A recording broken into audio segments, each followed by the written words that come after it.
ចំពោះទី1ការពុតផលរ៉ាំដោដែលអ្នកកំពុងរស់នៅជាមួយ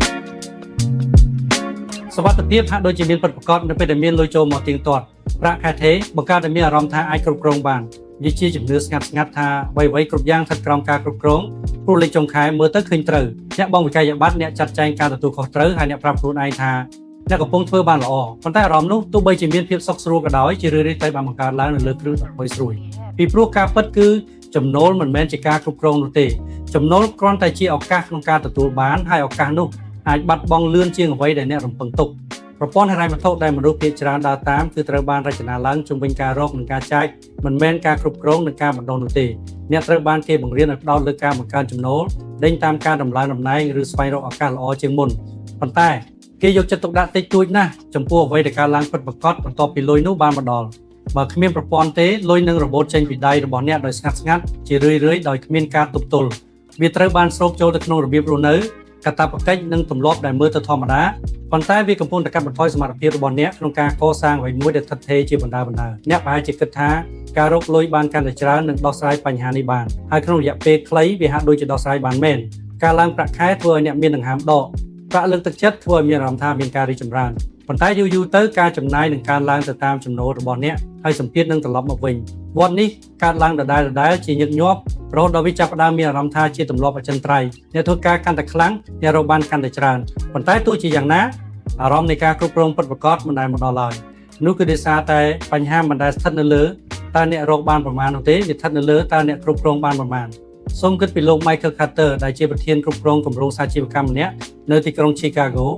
គាត់រកចំណូលបានខ្ពស់លើពីកម្រិតមធ្យមឆ្ងាយហើយបើតាមមើលលើក្រដាសជីវិតរបស់គាត់មើលទៅមានស្ថិរភាពណាស់គាត់មានខុនដូស្អាតបើកឡានគួរឲ្យទុកចិត្តនិងបានដើរកម្សាន្តនៅពេលដែលគាត់អាចធ្វើបានប៉ុន្តែនៅពីក្រោយរូបភាពនោះគឺការពិតមួយផ្សេងទៀតការចំណាយរបស់គាត់បានកើនឡើងទន្ទឹមនឹងចំណូលរបស់គាត់ការបង់ប្រាក់ប្រចាំខែការជាសេវាកម្មផ្សេងនិងការជ្រើសរើសរបៀបរស់នៅបានស៊ីដាច់ភាគច្រើននៃអ្វីដែលគាត់រកបាននៅពេលដែលការចំណាយដែលមិនរំពឹងទុកលេចឡើងវាបានរំខានដល់អ្វីៗគ្រប់យ៉ាងទោះបីជាមានចំណូលខ្ពស់ក៏ដោយក៏ Michael មានអារម្មណ៍ថានៅតែមានសម្ពាធជានិច្ចមិនមែនមកពីគាត់ខ្វះចំណូលទេប៉ុន្តែមកពីគាត់ខ្វះការគ្រប់គ្រងស្ថានភាពរបស់ Michael មិនមែនជារឿងចម្លែកនោះទេ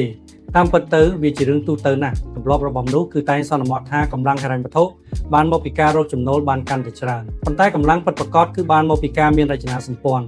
ធបើគ្មានរចនាសម្ព័ន្ធទេសូម្បីតែចំណូលខ្ពស់ក៏ខ្លាចជាអ្វីដែលមិនអាចទាយទុកមុនបានដែរវាខ្លាចជាអ្វីដែលអ្នកត្រូវដេញតាមពឹងផ្អែកលើនិងបារម្ភពីការបាត់បង់ហើយអ្នកកាន់តែពឹងផ្អែកលើវាខ្លាំងប៉ុណ្ណាអ្នកកាន់តែមានការគ្រប់គ្រងតិចតួចប៉ុណ្ណោះការពុតផលហិរញ្ញវត្ថុដែលអ្នកកំពុងរស់នៅជាមួយគឺសាមញ្ញប៉ុន្តែមានឥទ្ធិពលគឺការយល់ថាការរកលុយបានស្មើនឹងសុវត្ថិភាព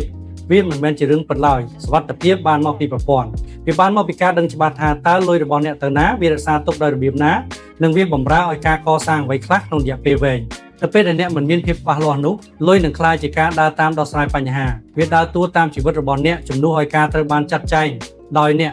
គិតតាមរបៀបនេះប្រសិនបើមាននរណាម្នាក់ហុចលុយម្ដុំធំឲ្យអ្នកនៅថ្ងៃនេះតើវានឹងផ្លាស់ប្ដូរជីវិតរបស់អ្នកជារៀងរហូតឬវានឹងរលាយបាត់បន្តិចម្ដងទៅតាមពេលវេលាដោយសារតែវាត្រូវបានស្រូបចូលទៅក្នុងទម្លាប់ដដែលរបស់អ្នកសម្រាប់មនុស្សភាគច្រើនចម្លើយគឺច្បាស់ណាស់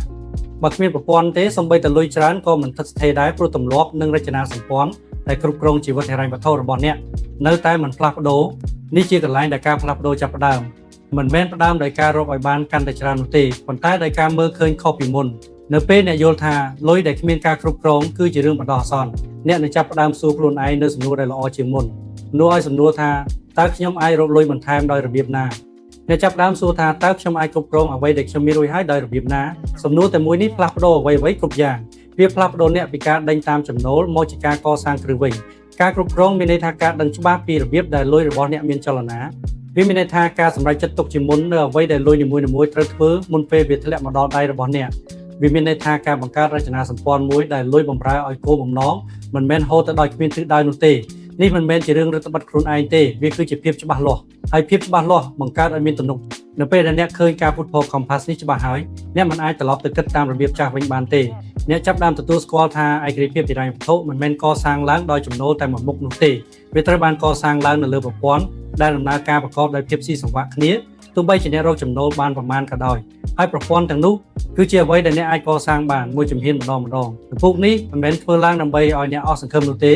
េវាធ្វើឡើងដើម្បីដាស់អ្នកឲ្យភ្ញាក់ព្រោះការដឹងខ្លួនគឺជាជំហានដំបូងឆ្ពោះទៅរកការគ្រប់គ្រង ហើយនៅពេលដែលអ្នកដើរហួសពីការបំផន់ភ្នែកនេះអ្នកនឹងបើកទ្វារទៅកាន់អ្វីមួយដែលខ្លាំងជាងមុនឆ្ងាយណាស់ជាវិរិយរថោដែលអ្នកលែងពឹងផ្អែកលើរចនាសម្ព័ន្ធខាងក្រៅទៀតហើយប៉ុន្តែអ្នកចាប់ផ្ដើមបង្កើតរចនាសម្ព័ន្ធដោយខ្លួនឯងវិញហើយនោះហើយជាកន្លែងដែលការគ្រប់គ្រងពិតប្រាកដចាប់ផ្ដើម